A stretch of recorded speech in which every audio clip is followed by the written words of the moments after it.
Hello. Hello and welcome back to another vlog, and this vlog is a special vlog.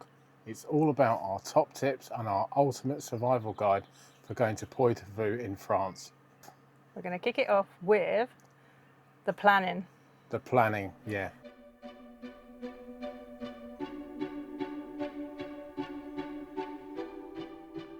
So the most important thing is to decide when you want to go as soon as possible, because it is dynamic pricing. So if you know when you want to go, book it, because if you leave it a day or a little bit longer, you could go back onto that website and it could be a lot more money. We actually did this ourselves, didn't we? Yeah. So we put off booking it, and yeah, I went back on it the next day and it had gone up in money. So I was like, book it now, book it now. Yeah, and I think it gone up by like 70 euros yeah. for a 2-day ticket. Yeah. So it wasn't even just a small amount, it did jump up quite quickly. So as soon as you know you want to go, book your ticket. Yeah. That's kind of like one of our ultimate tips. The next thing I would say is, if you can go, book it for midweek and off season if possible. But I know that's not an option for everybody. And the other thing is as well, a minimum of 2 days there. Yeah, if you can. Minimum. Yeah. We did 2 days and we actually missed 2 shows, so we are definitely going to go back. But yeah, I think we managed to catch most of the little villages and bits and pieces, but there is a lot. If you want to see everything, you probably just about get it in 2 days. But if you're going to go for 1 day, just be warned that you're not going to see everything in 1 day. So you'd have to really think about what you want to see. So yeah, if you can, book 2 days, but then you do need to think about your overnight options. Yeah. So when you do book your tickets, there is the option you can pay for the Pass Émotion. So Pass Émotion is basically a fast track ticket, but it's around about 60 or 70 euros per person per day. So bear that in mind. But it does skip a lot of the queues. People just sail past you. However, you will still queue on the Pass Émotion. You'll still queue, but it means that once they've shut that gate for most of the general admission, they'll shut that sometimes half an hour before, like literally just half an hour into the show. You can literally turn up 10 minutes before a show and you can still typically get in. So you're going to get a lot more in that way as well. But you're still not guaranteed. You still could be quite, if you went in 10 minutes towards the end, you're still going to be maybe perched on the edge of a seat or somewhere squished in. You're not going to be guaranteed the most comfortable space. So we were in the bird show and we were right at the top of the show, at the back, which we thought was a fabulous view. So people that were on the Pass Émotion tickets, they were perched right on the edge of the seats, weren't they? Yeah, they were all crammed in, weren't they? We were watching them come in going, I don't know where they're going to sit. Don't know where they're going to sit here. But it does mean you will get into the shows, but it doesn't necessarily mean comfort. No.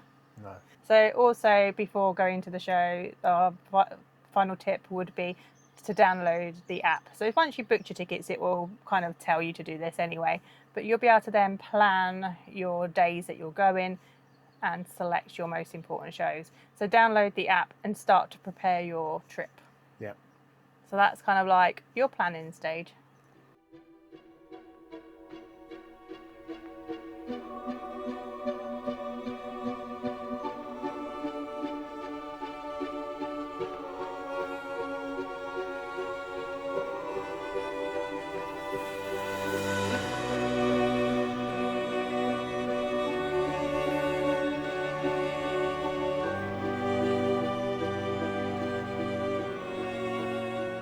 So those of you who don't know, at Puy du Fou there is a dedicated Aire for touring vehicles, whether it be a caravan, a motorhome, a campervan, a roof tent, you name it, they were all there, weren't they? Yeah. There is a dedicated Aire with about 600 spaces, and we really recommend that you use that because it is literally in the park. In the show, and it's a 15 to 20 minute walk to the main entrance. So if you're going to Puy du Fou in a campervan, caravan, or even a motorhome, we suggest that you arrive a day before the show. When you get there, we suggest that you go directly to the motorhome service point, if you're on a motorhome or a campervan, and you fill up your water tanks. Yes, there are toilets and showers there, however, there is hardly any. There is six showers and about 4 toilets for 600 motorhomes. Yeah. Or caravans. So there is 3 dedicated motorhome service points.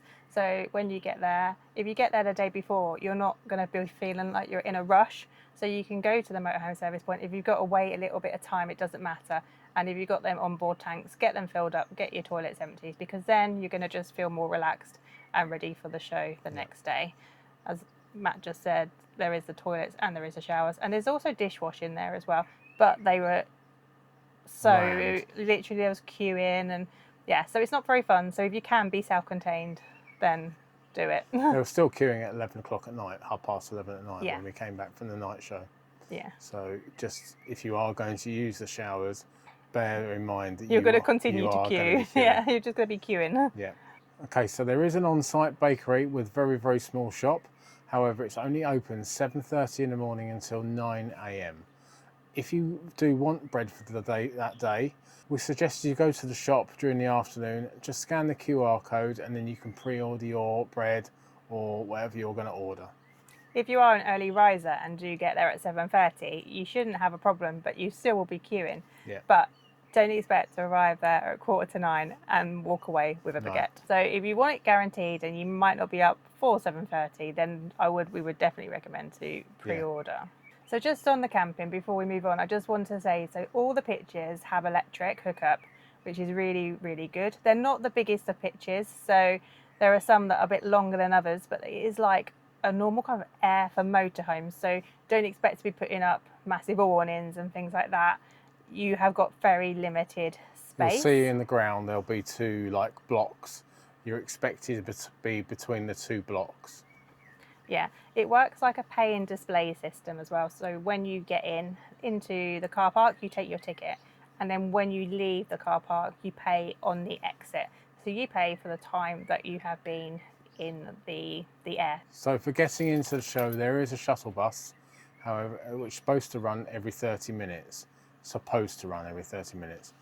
But we didn't really see a lot of it, and every time we were walking in, we always beat the bus. So just... Yeah, I don't think they run every 30 minutes at all. No. Yeah, we always would beat the bus. So I think it just sit around a lot. They don't run into the evenings and things like that. So yeah, so as we said before, it's only a short walk. I think it's about 15 minutes, but maybe 20 minutes if you're a little bit slower, maybe. And also, as it gets busier, you're walking behind people who might be a bit slower than you as well, and it's not the widest of paths, so that can just basically slow you down anyway, because you can't go as fast as you typically would. Yeah. But yeah, it's not far to go into the show. So okay, so that's all about camping cars and motorhomes and caravans and things like that. We're just going to move on and quickly touch base on if you're arriving by car.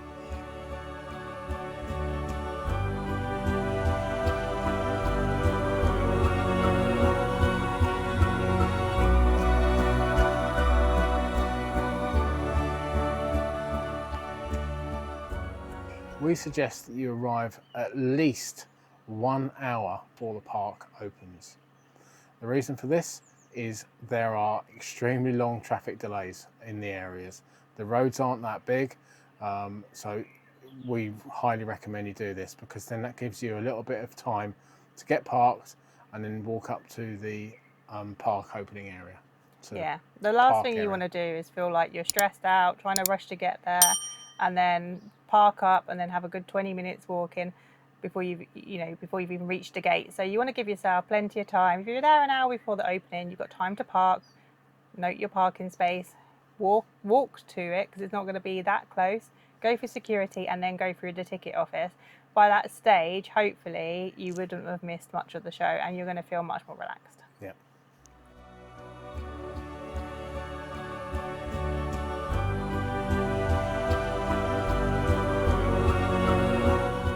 Okay, so this applies to everybody.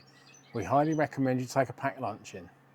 The food in Puy du Fou is extremely expensive and not of great quality. Although we did see some people having the restaurant meals and they looked okay, but the fast food areas and the things like that aren't any good. There is a boulangerie on site, so if you wanted to buy bread on site, you can do that. But yeah, we'd highly recommend you take your own packed lunch in. Drinks are available, so obviously you can go and buy drinks. It's about €4.20 for a 500ml bottle of Coke. Water is about €3 per bottle. there are very minimal amounts of refillable points for water. I only saw one. Yeah. I didn't see any more than that. No. So that was the only place we saw it, and that was in the Vikings area. So yeah, so if you can bring drink with you, but if you do buy it, just expect you definitely will be paying a premium. But yeah, if you can, bring a packed lunch. The other reason for bringing a packed lunch is you can eat it whilst you're queuing for the shows. So especially if you're only doing one day, and you want to, you might be queuing 45 minutes before a show, just before lunchtime. So you can everyone just sits and eats their packed lunch in the queue. So you're kind of like doing two things rather than taking a good half an hour, or if not longer, trying to find some food because there's queues there and then you've got to try and sit down. You could just head to your show and then eat your packed lunch.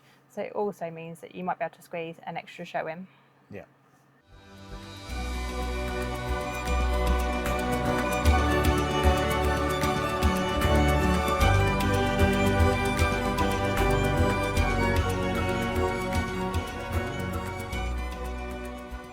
So when you arrive on the park, make sure you hook yourself up to the free Wi-Fi.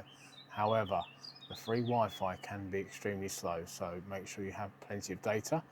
So as soon as you go through security, you go through the ticket office bit, or you scan your ticket, and then you go straight through. In front of you, you'll see a wooden stand, and it's full of all of the little leaflets with the program for the day, and they're in various languages. So make sure you pick up the guide in your language. It's really important that you do have this guide, even if you do have the app, because at times the app can be a bit sluggish, kind of not crash, but I don't know if it's just the amount of people that may be on it.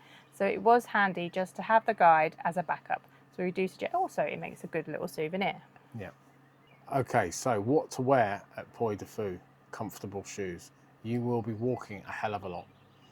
We did over 25,000 steps on most days. Yeah, so make sure you're wearing comfortable shoes, you're aware of the weather.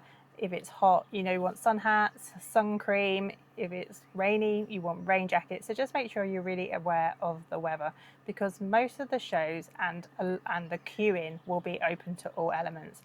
When you do get there, if you have forgotten your sun hat or in the evening you need a blanket, they will sell you one, but obviously...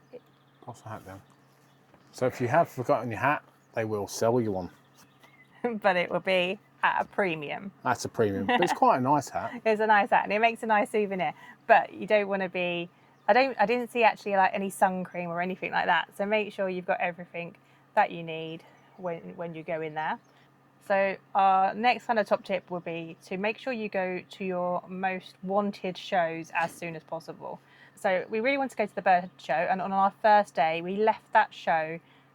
We went to the last showing of that, and then I think there was only 2 shows of that day. And we went to the last one. The first one we did try to get to, but we were left it way too late. So we went to the last showing, and as we got there, literally half an hour before, they shut the gate. So the next day we made that our mission to go to the first show, and we were there about 45 minutes before, and we got into the show nice and easy. We got the best seat ever, yeah. So make sure that your shows that you want to go to, your must-sees, you do first, because especially if you've only got one day, you're going to be extremely upset and devastated if you've not gone to your must-see shows. And we did actually witness that with some people who couldn't get into the bird show they only had one day. So make sure your must-sees, you do them first, so you don't feel disappointed. And if you are going to the bird show, we highly recommend you do that the first thing in the morning. Yeah. Because the birds are, to perform the stunts, they are fed treats. Therefore, the more shows they do during the day, the more feed they get and the more treats they get, which is the more they're going to deposit their contents onto your heads. Yeah, so yeah, go to the bird show first. And for us, I think that probably was one of the best shows. It was the best show. Yeah. Speechless, I was. So we kind of just touched on this again. So our next thing is make sure you get to your shows in plenty of time, the most popular shows.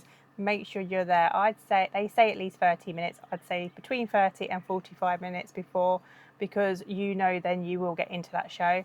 Like we said, we did arrive at the bird show 30 minutes before and they shut the gate. So if it's an extremely popular show, make sure you do get there in good time. And what you'll do is you'll go into a holding area, and then there'll be more queuing to actually get into the show, but you will get into that show because they'll close the... Once you're past the rope the roped section, you know that you're in the show. Yeah. So you might be standing in there for 45 minutes, but once you're through the rope, you know you're in. Yeah. But if you're the other side of the rope and you can see a big queue ahead of you and it's getting closer and closer to the show, there's a good chance they're going to close it before you get to go in, which is, so yeah. Okay, so if you are there and they are doing the evening shows, or any evening shows, we highly recommend you stay for it. Les Noces de Fou, which is the one that's in the lake, is incredible. It really is. And what we did is we come out of the park at about 3-4 o'clock in the afternoon, went back to the motorhome, had a bit of dinner and what have you, stayed with Doris for a little bit, and then we back. That's our dog. Our dog. That's Doris, our dog.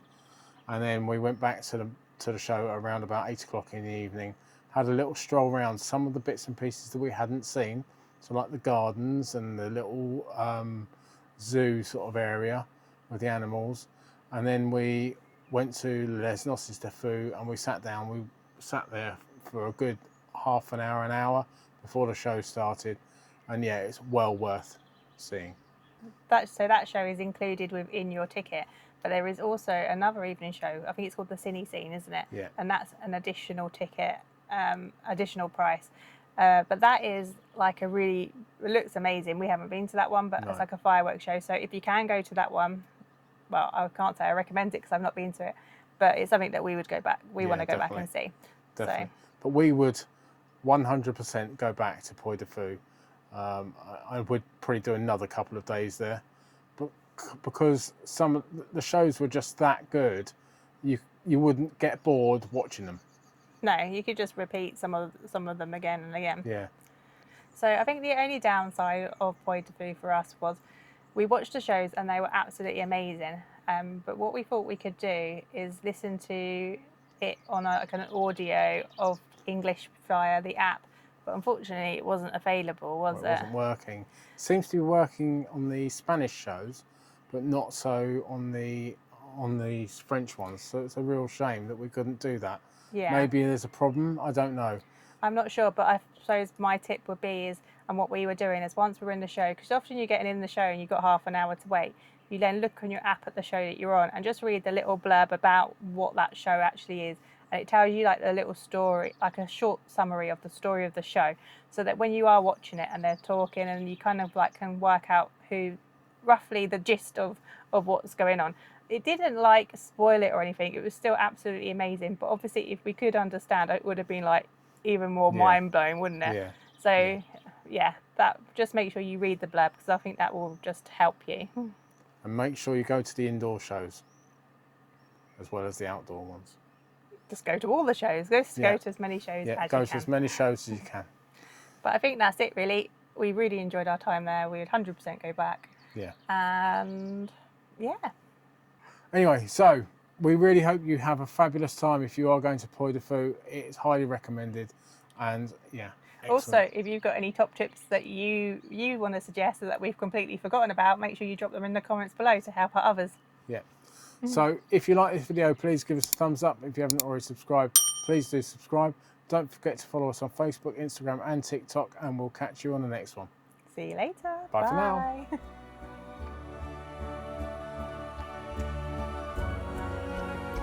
And if you haven't already, be sure to check out both our Day 1 and Day 2 Puy du Fou vlogs. They give you a much closer look at the park, the incredible shows and everything we experienced during our visit.